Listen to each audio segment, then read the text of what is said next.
All right, all right. Today we're talking about training for adults. We're going to talk about how to maximize performance while minimizing risk.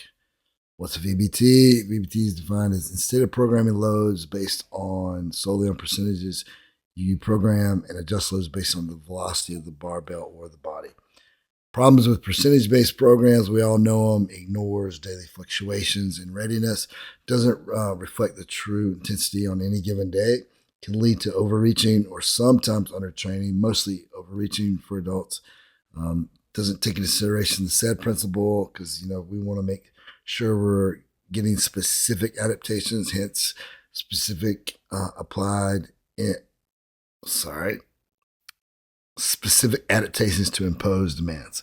But what about RPE, RIR? We all see people lying on there, and I'm the very first one to think RPE, 7 when I know it's a 9.5. So takes the subjectivity out of it.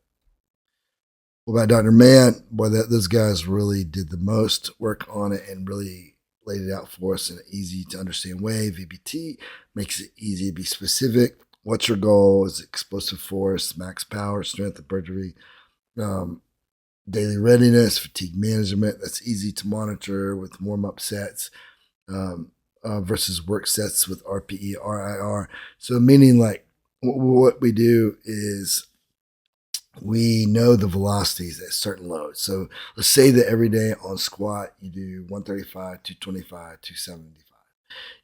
If at 135 you're normally at 1.05 meters per second, then 225 is normally at 0.75, then 225 is 0.75, 275 is say 0.6, and on this day it's at 0.45. We've got a problem. Or if it's if 275 is a 0.7, you're ready to max out that day. So it lets you know if you're ready. Lets you auto-regulate. It makes it very simple. So like as you work up, you really want to make sure that you're in the accelerated strength, which is somewhere around, say 77.5% on the squat. So, and you're assigned 0.55, meters per second that day, then that's what you're going to hit. You're not going to, if you're feeling really terrible, you're still going to be hitting the adaptation you're after. You get that immediate feedback, ensures that you're going to make sure that you're getting compensatory acceleration, accelerating throughout the entire movement. So motivation skyrockets, so does power production. That's what Dr. Mann found out. So, but you can also test. You can do force velocity profiles, dynamic strength indexes, reactive strength indexes. Don't sweat it. It sounds like a lot, but really it's maybe 2 different tests.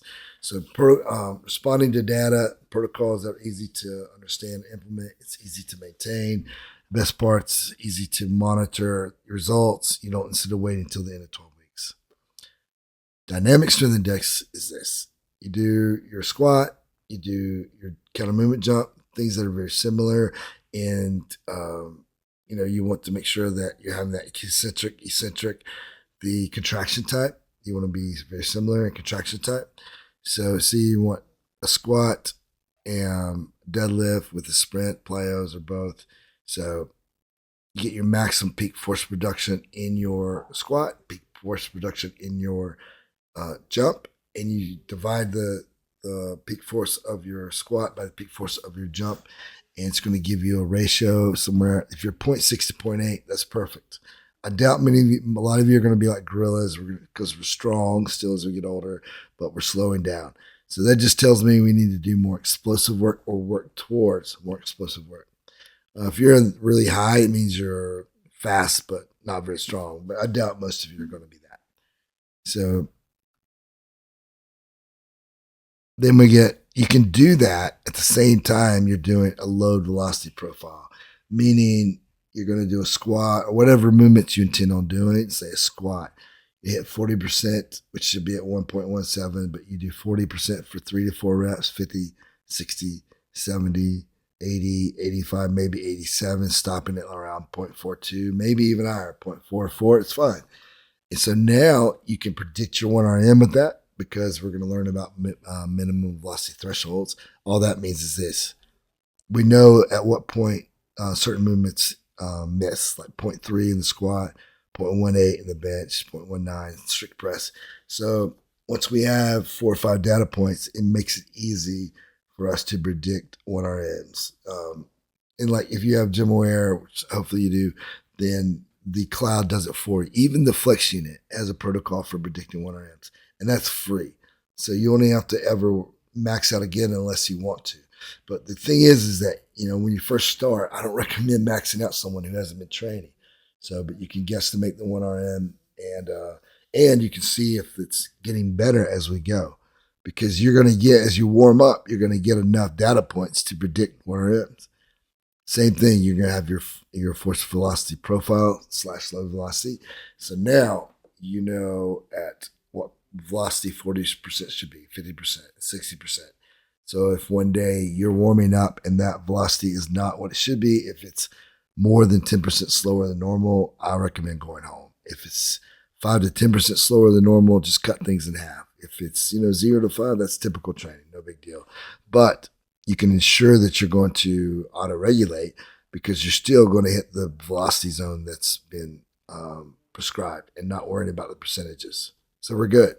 And all we've done is the same little profile to get your force velocity, load velocity profile, to get your dynamic strength index. All you have to do is measure the jump. So, and if you have GymAware, there's plenty of information I'll link on how to do this. So I will link the dynamic strength index article that I wrote for GymAware and the reactive strength index. Reactive strength index is the height of a jump divided by the ground contact time.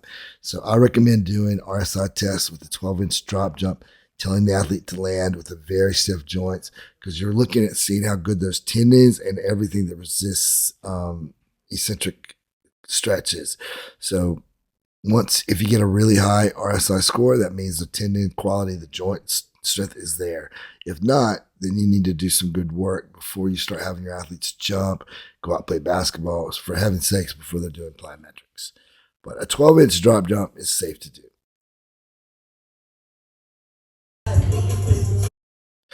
So, like I said, once you know the minimum velocity threshold, we can predict 1RMs.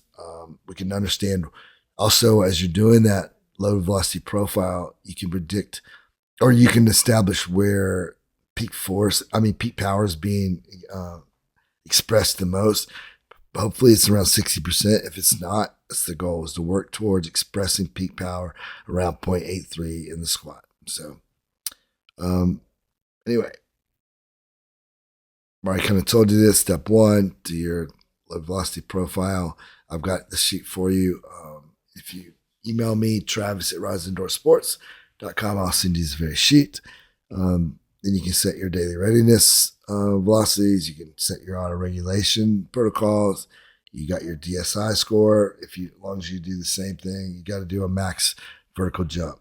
And then you do your RSI. Like I said, I'm going to link to the RSI and DSI testing in the article section of this. So we'll go read the article too. Then you set your archetypes, set your auto regulation and daily readiness zones, and you're off and running. So what's the point? Is to avoid injury. You never want to go close to these minimum velocity thresholds, but you do want to know, I want to make sure that my power is improving. Another thing you can do is doing like trap bar jumps or power. If you can do cleans, awesome. But doing trap bar jumps with percentages of body weight, like 50, 75, and 100%, and making sure that those velocities are going higher and higher. Not that the loads, just that you're moving your body weight at higher and higher velocities, which means you're getting more and more power. So yeah, if you want to do a subjective questionnaire, you can start to determine why are you slow for that day. Is there stress outside of working out that's causing it? All right. Travis@riseindoorsports.com with any questions, or if you want any of those little sheets, I'll give it to you. MasterElite.com. We have some really good stuff out on velocity-based training. We got Bar Speed, the book. We got got a course for sale from GymAware that I helped design, and we also have lots of free stuff too. So go to MasterElite.com, or if you want to go to my Instagram, the link in my bio, I've got a whole section of velocity-based training. That's on X as well. And if you want to click on this little scanner thing, I'll give you a lot of free stuff. So just let me know if you do that. Thanks.